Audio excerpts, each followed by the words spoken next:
Pues muy buenos días, hermanos. Es un gusto estar entre vosotros otra vez. Hace, no sé si 2 años o 3 años que estuve aquí por primera vez predicando y en esa ocasión venimos Anaís y yo con Joy, nuestra hija. Hoy venimos con otro hijo más, así que no sé si pediros que me invitéis más o no. Pero es un gusto, de verdad, venir con la familia y compartir con vosotros la palabra y luego también el tiempo de alabanza. Hoy quisiera hablaros o que meditáramos juntos, mejor dicho, acerca de la comunidad. Y no sé vosotros, pero yo cuando oigo hablar de la comunidad no es un tema que me atraiga aparentemente, o no es un tema de mis preferidos, por así decirlo, ¿vale? Y prefiero temas más gloriosos, por así decirlo. También por mi manera de ser, no soy una persona que necesite mucho las relaciones. Me gusta estar solo, me lo paso bien solo, disfruto estando solo, escuchando música, orando, trabajando, así que a veces necesito también estar solo, no solamente me gusta, sino que lo necesito, ¿no?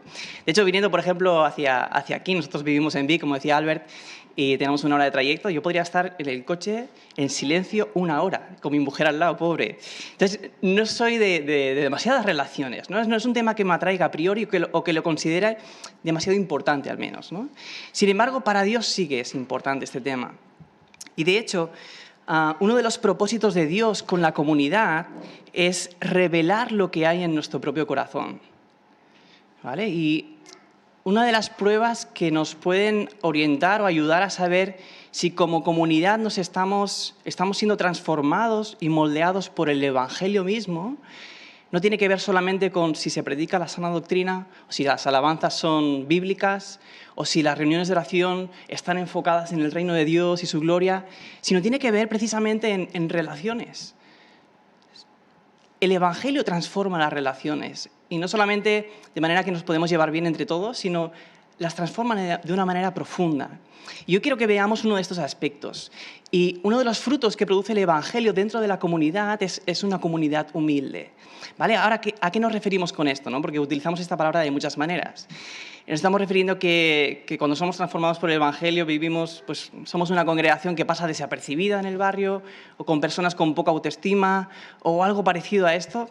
Pues no, como veremos la palabra de Dios, y en este caso el apóstol Pablo nos va a explicar qué es lo que quiere de la comunidad cuando le dice que sean humildes, ¿vale? Así que, si me queréis acompañar, vamos a ver un texto que es en Filipenses capítulo 2, y vamos a centrarnos en los versículos 2 y 3, ¿vale?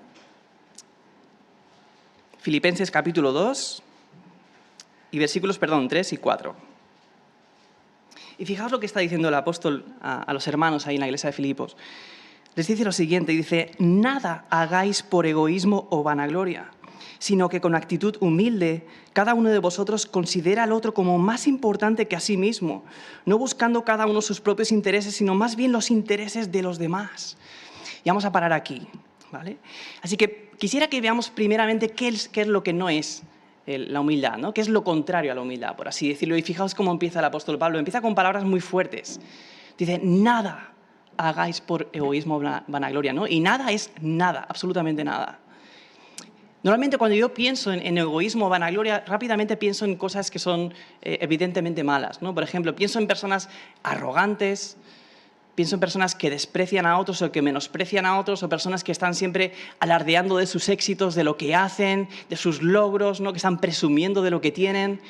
Sin embargo, el apóstol Pablo es consciente de que el egoísmo, la vanagloria, pueden estar mezcladas en las cosas más preciosas delante de Dios.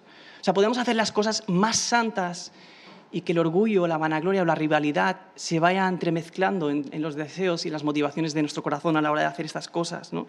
Y el apóstol Pablo, justo antes, acaba de hablar de personas que están predicando a Cristo. Dice, unos lo hacen por sinceridad, pero otros están predicando a Cristo por envidia y rivalidad, la misma palabra, ¿no?, que egoísmo. Fijaos que el apóstol Pablo no dice, algunos predican la palabra. No, tampoco dice, algunos predican la sana doctrina. No, dice, predican a Cristo.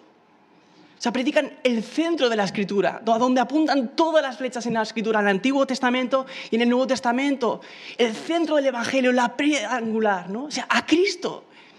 Y es más, él dice, ellos piensan causarme daño en mis prisiones, ¿no? Como que me voy a afligir, pero ¿sabes qué? Están predicando a Cristo y Cristo va a ser glorificado. O sea, estaban predicando bien, lo correcto. Sin embargo, había una motivación ahí detrás mala, errónea, ¿no? La rivalidad. Así que por mucho que estuviesen centrados, las relaciones estaban quedando afectadas, ¿no? Dentro de la comunidad cristiana. Y sabéis, como ya sabemos, el egoísmo, la vanagloria, la rivalidad tienen el fin de la autoglorificación, ¿no? Que me veáis a mí, me aplaudáis, ¿no? Y yo llevarme la gloria de todo esto, ¿no? Y a veces lo conseguimos de diferentes maneras, ¿no? Por ejemplo, el egoísmo lo que tienes es que estás pensando constantemente en ti mismo, ¿no? Tú eres el centro de todo, todos tus pensamientos van dirigidos hacia ti.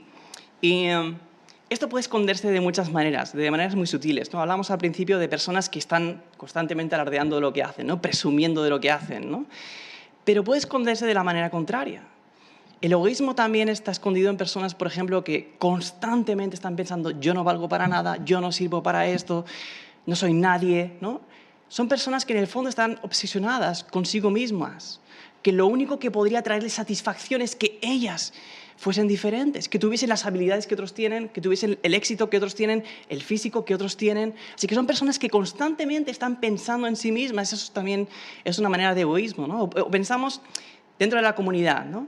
En personas egoístas que buscan su propia gloria, pues personas que dominan la congregación o que impulsan a que siempre se haga lo que yo pienso, porque lo que yo pienso es lo correcto, ¿no? Tenemos esa idea, pero también puede esconderse de la manera contraria. Puede ser yo muy egoísta al no asumir cargos de responsabilidad, por ejemplo, o liderazgo, si el Señor me llama a eso. ¿Por qué? Porque ser líder, ser responsable, implica tomar decisiones. Y cuando tomamos decisiones, no todos van a estar de acuerdo. Así que una manera de protegerme a mí mismo es no tomar responsabilidades, no tener a alguien en contra mío. Así que fijaos cómo puede ser muy sutil. Incluso podemos dedicar horas a la oración y estar muy centrados en que el Señor nos santifique por completo, en que el Señor nos llene de su Espíritu Santo, en que abra nuestros ojos a las maravillas de la ley. Pero oramos de esa manera por los hermanos y hermanas con la misma intensidad, con la misma pasión, con el mismo tiempo dedicamos a ellos a orar por sus vidas espirituales que las nuestras. Esto es otra manera también de egoísmo. Estás pensando solo en tu santificación. O sea, si estuvieses buscando la gloria de Dios como el apóstol Pablo, ¿cómo ora por los hermanos? Ora de una manera tremendamente intensa. ¿Cuántos quisiéramos orar así por nosotros mismos? ¿No? Pues así oraba él. ¿Por qué? Porque no estaba pensando solo en sí mismo. Estaba pensando en la comunidad, en los hermanos, ¿no? Así que fijaos cómo el egoísmo puede disfrazarse de muchas maneras sutiles, ¿no? Maneras que a priori quizás no lo consideraríamos así. Y lo mismo la rivalidad, ¿no? La ambición personal. A veces pensamos en rivalidad y pensamos en hacernos enemigos, ¿no? En que otros sufran con lo que hacemos nosotros, ¿no? Que, como decía Pablo, ¿no? Algunos piensan que me van a hacer daño mis presiones, ¿no? Pero no tiene por qué. O sea, la rivalidad es simplemente quiero ser, aunque sea un poco mejor que vosotros. ¿Sabéis? Tengo que confesar que cuando estaba delante del Señor, no, después de haber orado precisamente, pensando qué compartir con vosotros, enseguida surgió en mi corazón, ¿qué puedo decirles que les impacte? ¿Qué puedo decirles qué es lo último que he aprendido? Aquello que puedo traer nuevo, ¿no? Que sea revelador para ellos. Eso es rivalidad. Es predicar a Cristo por rivalidad. No estoy buscando vuestro crecimiento, sino destacar al menos en algo yo, mientras estoy aquí arriba. Así que fijaos cómo el Evangelio puede, cuando no estamos centrados en el Evangelio, todo esto aparece en nuestro corazón sin darnos cuenta muchas veces, ¿no? El apóstol Pedro, cuando estaba predicando y compartiendo con los hermanos en la segunda carta, que dice, yo no me canso de repetiros lo mismo, aquello que ya sabéis de sobras, y os lo voy a repetir una y otra vez. No quiero deciros algo nuevo para destacar, no quiero llamar vuestra atención para nada hacia mí, quiero repetiros lo que ya sabéis. Estaba pensando en el crecimiento de ellos, en que estuviesen firmes en la fe. Recuerdo una de las predicaciones que más me han impactado. Alguien muy reconocido a nivel internacional, alguien que se ha sentado en la mesa con teólogos de los más reconocidos a nivel internacional. Recuerdo que vino a predicar delante de algunos estudiantes de teología. Y mi pensamiento era, ¿de qué va a predicar este hombre? Porque puede predicar de cualquier cosa, tiene una sabiduría tremenda, no solamente de conocimiento de la palabra, sino en todos los ámbitos, cultura, música, de todo. ¿Y sabéis de qué predicó? Predicó del amor de Cristo, con lágrimas en los ojos. 20 minutos. Yo os aseguro que ha sido una de las predicaciones que me han impactado. Lo único que quería era que estuviésemos descansando completamente en el amor de Cristo hacia nosotros. Así que eso es Eso no es buscar tu propia gloria, como fue mi caso, ¿no? Que enseguida se encendió en mi corazón ese deseo de ¿qué puedo decirles para destacar, ¿no? Así que, hermanos, tenemos que ser muy conscientes de todas estas motivaciones que pueden aparecer y surgir en las cosas más santas. Y Dios usa la comunidad para sacar a la luz lo que hay en nuestro corazón. Os ha usado a vosotros para revelar lo que había realmente en el fondo de mi corazón a la hora de preparar la predicación. Así que, en el fondo, quiero que seamos conscientes de que lo que quiere conseguir el orgullo, la vanagloria, es llenar un vacío de nuestro corazón a costa de los demás. Un vacío de falta de valor, de autoestima, falta de amor, falta de sentirse respetado a costa de los demás. Nos hace pensar que si llegamos a cierto nivel en nuestras actitudes, en nuestra pasión por el Señor, en nuestro ministerio, en nuestra manera de hacer en nuestro ministerio, en nuestro compromiso con la Iglesia, mereceremos ser respetados por los demás en base a nuestros propios méritos. O sea, lo que tiene el orgullo es que se aferra a aquello en lo que piensa que destacas por encima de otros para darte cierto sentido de valor como persona. Pero esto es olvidar completamente el Evangelio, quiénes somos en Cristo, cuál es nuestra verdadera identidad, como veremos luego. Y por otro lado, esto nunca funciona. El orgullo nunca puede saciar eso en tu corazón. ¿Por qué? Porque tarde o temprano te vas a encontrar con alguien que es mejor que tú, en todas esas áreas que tú piensas que destacas, ¿no? Y esto es algo que ya sabemos, obviamente. Pero surge en nuestro corazón en momentos muy concretos. Yo soy consciente, a mí me gusta tocar el bajo eléctrico, soy consciente que no soy el mejor tocando el bajo eléctrico. O sea, conozco bajistas que tienen un gusto al tocar música, tienen un sonido, una capacidad de una técnica, todo. Mucho mejor que yo. O sé que yo no soy el mejor predicando de todos. Pero ¿sabéis cuándo detecto que hay orgullo en mí? O creo que destaco en algo. No es cuando me comparo con bajistas profesionales o cuando me comparo con predicadores internacionales reconocidos, cuando me comparo con Spurgeon, por ejemplo. No. Es cuando tengo a alguien delante que es como yo, que no tiene ni un nombre. Y predicando acerca de la presencia de Dios de una manera diferente. Y me sumerge en su presencia y revela lo que hay en mi corazón, expone mi pecado y me acerca a Cristo de una manera tremenda. Entonces, yo puedo dar gracias a Dios por eso, pero en el fondo de mi corazón siento algo como una amenaza. Cuidado, te está dejando en evidencia, es mejor que tú. Y es triste, pero esto puede suceder y sucede en nuestros corazones. Y Pablo es consciente de eso y va a decir, cuidado con esto, nada hagáis por esto. Así que Dios usa la comunidad, usa a otras personas para revelar lo que hay en nuestros propios corazones. Y cuando sientes algo como lo que te decía, estás perdido. Entonces el Señor te lleva a quebrantarte y a ponerte delante de Él. Por eso el texto habla de vanagloria. Es una gloria que es vacía en realidad, no tiene ningún fundamento. Es como un diente de león, ¿no? Tú le coges, se ve voluminoso, se ve bien bonito, pero viene un niño de 2 años, sopla y te quedas ¿con qué? Con nada. Con algo débil, feo, desnudo. Así es la vanagloria. Tarde o temprano va a venir alguien. Va a exponer tu corazón. Se va a ver quién eres en realidad. Que no eres nadie. Así es la vanagloria. Y por otro lado, no solamente el orgullo y la vanagloria lo que hacen es pisotear la gloria de Dios, ¿no? Para obtener tu propia gloria, sino que lo que hacen es también destruir la comunidad. El orgullo, la rivalidad, lo que hacen es relacionarte con la comunidad de una manera condicional. Me relaciona más o menos en base a lo que los demás me dan a mí. De hecho, tiene un concepto de la comunidad muy egoísta, ¿no? Yo uso la comunidad para sentirme bien en el ministerio, por ejemplo, ¿no? Predicando, ¿no? Y que tengáis un alto concepto de mí, así que os utilizo a vosotros para mi propia satisfacción, ¿no? Pero luego en las relaciones también, porque te acabas relacionando con aquellos con los que te hacen sentir bien, con los que te ayudan, con los que te aconsejan quizás, con los que te ríes, con los que tienen tus mismos gustos. O sea, trata la comunidad de una manera condicional. ¿Por qué? Porque estás pensando en ti solamente. Así que hasta aquí hemos visto lo que no es la humildad, o lo que es lo contrario a la humildad, ¿no? Y ahora quiero que pensemos en qué es lo que le dice el apóstol Pablo, ¿no? Cuando habla de una actitud humilde, ¿no? Y vamos a ver qué es la humildad en sus palabras. Fijaos cómo sigue el texto, ¿no? Nada hagáis por egoísmo o vanagloria, y luego seguirá diciendo, sino que con actitud humilde cada uno de vosotros considere al otro como más importante que a sí mismo. no buscando cada uno sus propios intereses, sino más bien los intereses de los demás. Es decir, considera a los otros como más importantes. Ahora, ¿a qué se refiere con eso? ¿Está diciendo que los demás son objetivamente más importantes que tú? ¿Tienen un valor mayor que tú delante de Dios? No, todos hemos sido creados a imagen de Dios, a su imagen y semejanza, hombres, mujeres, da igual, los años que lleves como creyentes o el ministerio que tengas, todos tenemos el mismo valor delante de Dios. Entonces, está diciendo que consideres que son más importantes de tú, que son mejores espiritualmente, que tienen mejores habilidades, aun cuando no las tengan. Simplemente hazte una idea de que son mejores solamente para cambiar tu actitud, aunque sea mentira. No está diciendo que creamos en una mentira, ¿no?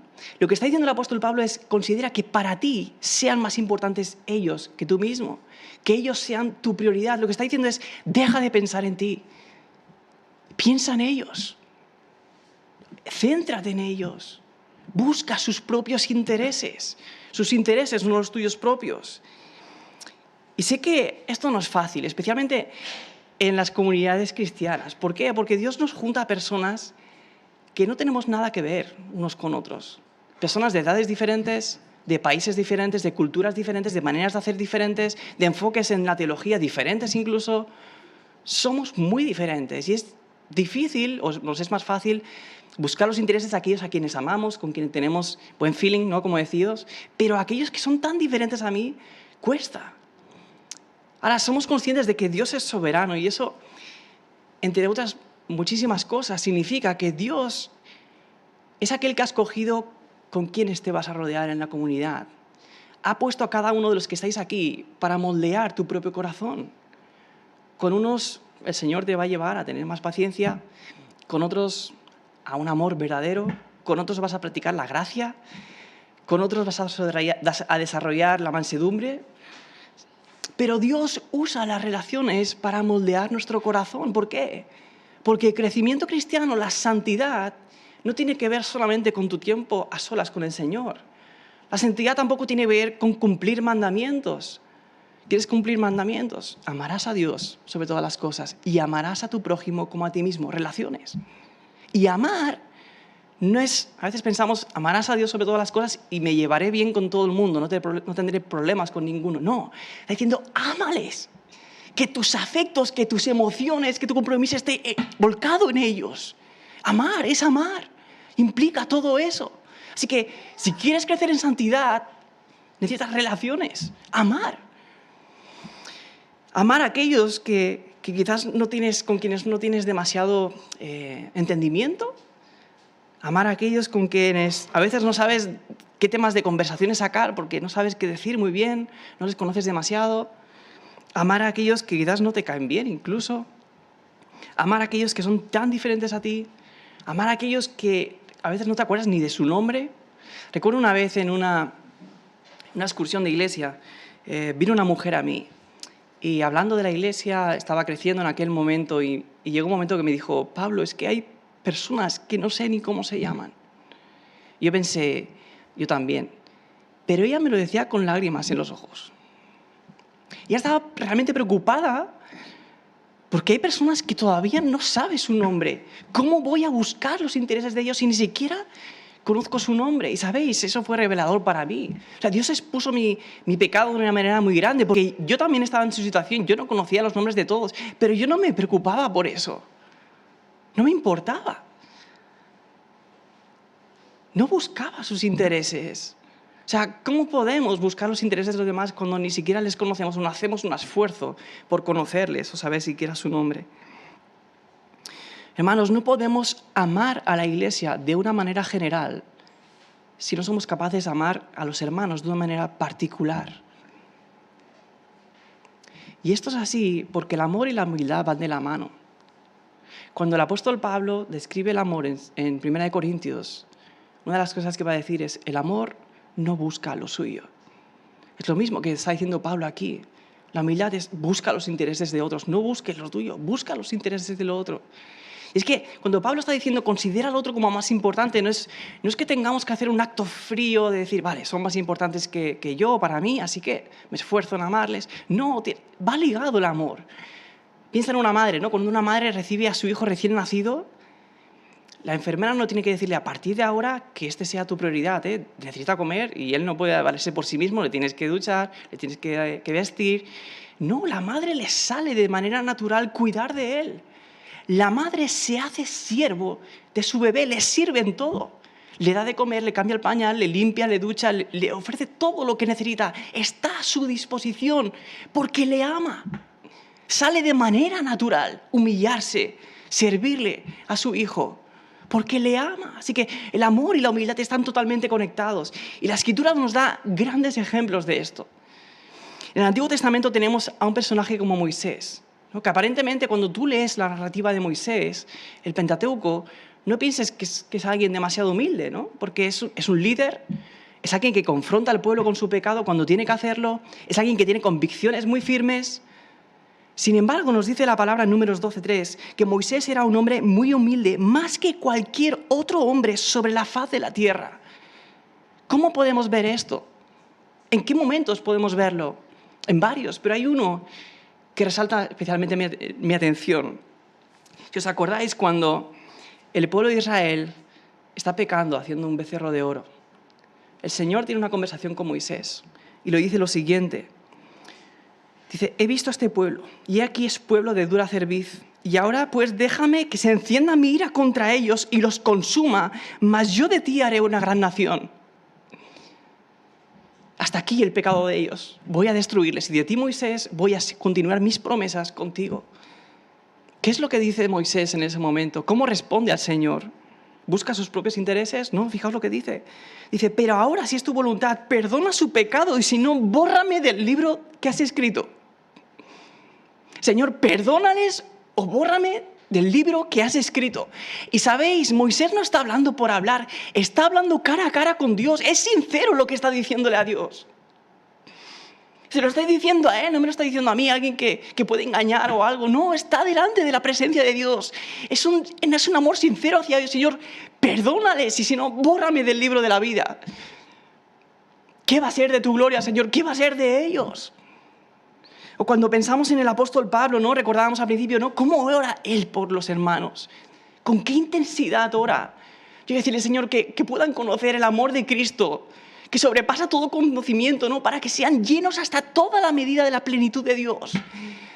Oramos así por nuestros hermanos. Fíjate cómo él busca el crecimiento, que llega a decir, hijitos míos, por quienes sufro dolores de parto, hasta que Cristo sea formado en vosotros. Estoy sufriendo realmente. Quiero ver a Cristo glorificado en vosotros. Es mi único deseo. Y de nuevo en Romanos 9, es una situación parecida a la de Moisés. Pone por testigos a Cristo y al Espíritu Santo para lo que va a decir. Y dirá lo siguiente.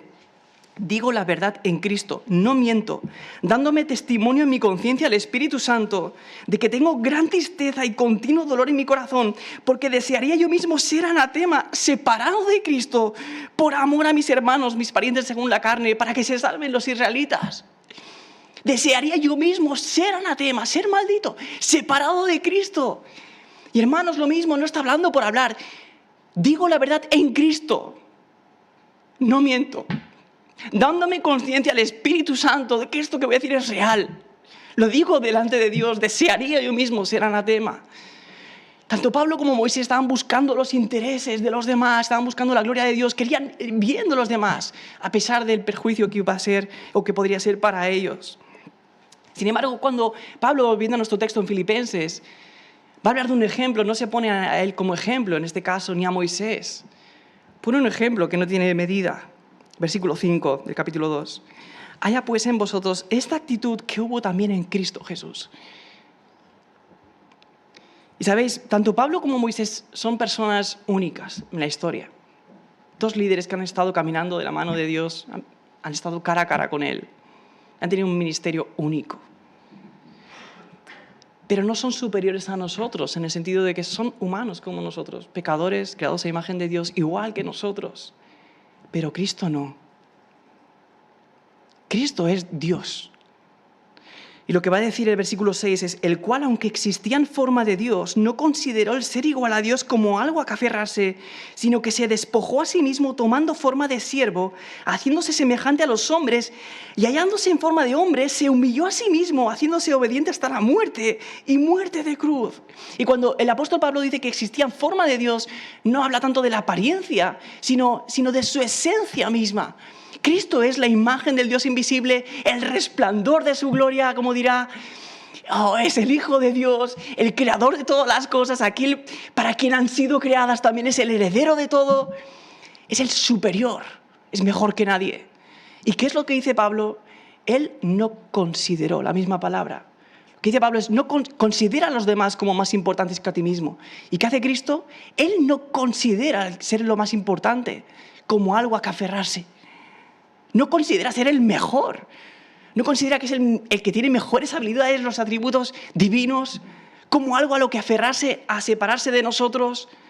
No, hace todo lo contrario. Él se humilla de esa manera.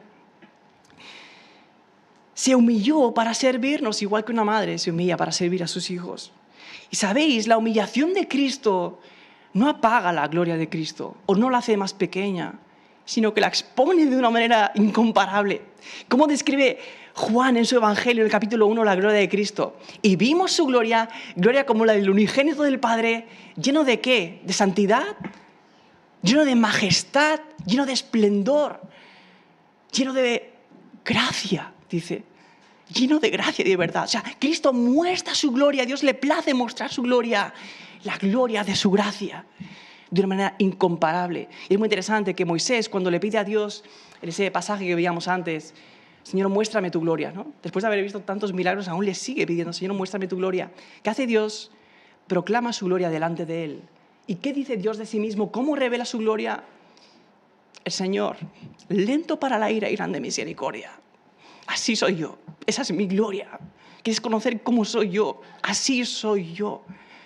Lo más natural para mí es mostrar gracia, ser lento para la ira. No me contengo esperando y aguantar. No, es que soy así. Soy lento para la ira y grande misericordia. Así que Cristo obra en gracia para aquellos que no lo merecen. Busca los intereses de aquellos que no lo merecen, que son sus enemigos. Cristo se humilla de esa manera y expone su gloria de una manera tremenda.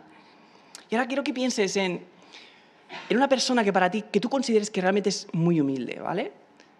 Alguien que te ha impactado, ¿no? Que cuando hablas con él es como, wow, qué pasada, ¿no? La conversación que he podido tener con esta persona a pesar de su éxito. Yo estoy pensando, por ejemplo, en un misionero en Centroamérica, alguien que ha abierto muchísimas iglesias, alguien que cuando estás con él está el Señor también, ¿no? Y te acerca con cada conversación al Señor, ¿no? Y lo que impacta de estas personas es que son accesibles, es que puedes hablar con ellos y que te miran a los ojos y sientes que les importas, porque realmente eres importante para ellos. Te preguntan con sinceridad: ¿cómo estás? Quiero saber de ti. Se hacen accesibles. ¿Por qué? Porque buscan tus intereses, no se mantienen en la distancia. ¿Y cómo es Cristo? Hay un libro que leí hace poco, el año pasado, se llama Manso y Humilde. Y el autor se llama Dane Ortlund. Y este libro empieza recordándonos que la única vez en los 4 evangelios en la que Cristo habla de cómo es su corazón, lo describirá como manso y humilde. Es decir, Cristo, cuando habla de su corazón, no está hablando de cuáles son sus atributos, cómo es su persona divina o sus nombres, ¿no? El Salvador, el Redentor. No, cuando está hablando de cómo es su corazón, está hablando de cómo es su carácter. ¿Quién es Él realmente, ¿no? ¿Qué es lo que le describe? Y la única vez en los 4 evangelios que Jesús nos deja ver lo que hay ahí es tan grande, está manso y humilde. Y esto lo digo porque cuando pensamos en la humillación de Cristo, muchas veces pensamos en su humillación, como leíamos ahora: Él dejó la forma de Dios, se hizo siervo, como un acto, ¿no?, concreto de lo que hizo. Pero ese acto estaba ligado a su naturaleza, a cómo es Él, a cómo es su corazón. Cristo es manso y humilde. No solamente se humilló porque lo es. Él es así, su naturaleza es así. Él viene y se humilla porque Él es manso y humilde. Cristo no se quedó en los cielos, no envió a otro, dijo, yo voy yo mismo. Él estaba preparado desde antes de la fundación del mundo. Estaba esperando a venir a redimirnos. ¿Por qué? Porque somos importantes para Él. Él ha buscado nuestros intereses porque nos ha amado. Y es una realidad que podemos ver a través del Evangelio. Y lo que hace Cristo es precisamente abrir los cielos y darnos acceso continuo al Padre. De manera que nos da una nueva identidad como hijos de Dios y podemos acceder al trono ¿de qué? De la gracia nuevamente. E ir constantemente, sin horarios. Da igual lo que hayas hecho. Da igual los pecados con los que estés cargando. En Cristo podemos acercarnos, dice Hebreos, con una conciencia totalmente limpia. Totalmente limpia. Ya está todo pagado. Tenéis acceso. Así que Dios, al humillarse, nos da acceso a Dios para siempre. Es que Cristo no solamente es el ejemplo a seguir. O sea, Pablo no está diciendo seguid el ejemplo de Cristo solamente, sino más bien lo que está diciendo es mira lo que ha hecho Cristo contigo. De manera personal, particular.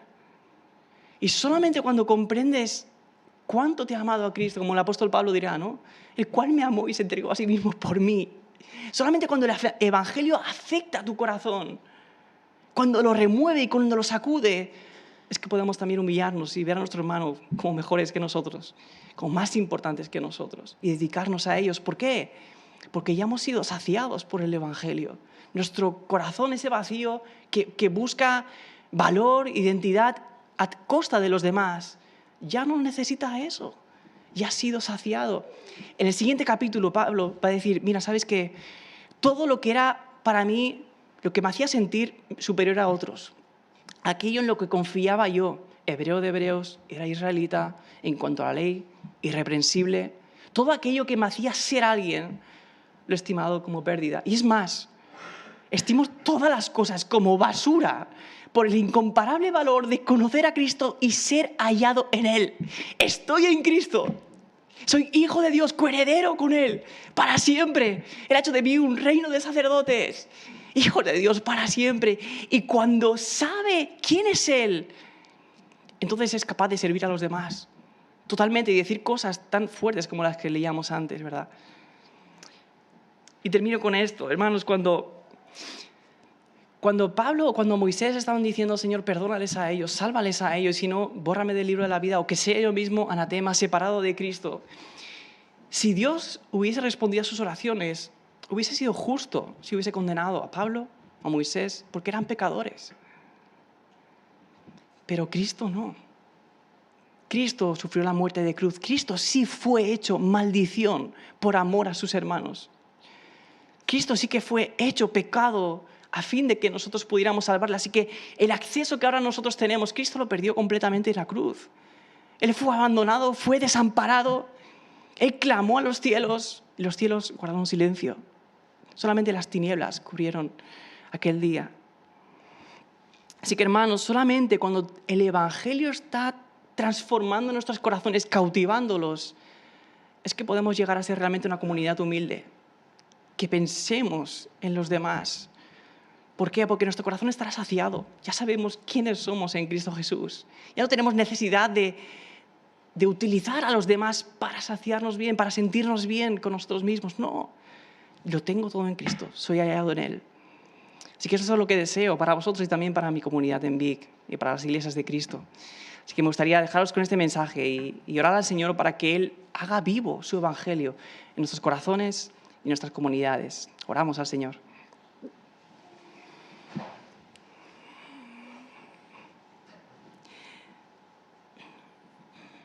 Padre, te pido perdón por cuántas cosas santas hago con motivaciones incorrectas, Señor. Te pido perdón, Señor, por buscar tantas veces mi gloria, el reconocimiento, o al menos ser mejor, un poco mejor que alguien, Señor. Te quiero pedir que me perdones por olvidar el Evangelio, Señor, y que nos hagas conscientes de quiénes somos en Cristo Jesús, Señor, de que hemos sido hallados en Él, Señor. Padre, llénanos de tu amor, de tu perdón, Señor, que tu gracia sea manifestada en nuestras vidas de tal modo, Señor, que podamos amar sinceramente, Señor, buscando los intereses de los demás, Padre. Obra de esta manera en mi vida. obra de esta manera también en esta comunidad y en las iglesias de Cristo, Señor. Deseamos que esto sea un testimonio vivo que revele al Cristo en quien creemos y quien ha muerto por nosotros. Padre, así que queremos darte gloria, honra, Señor, y darte gracias por este glorioso evangelio. En nombre de Jesús. Amén.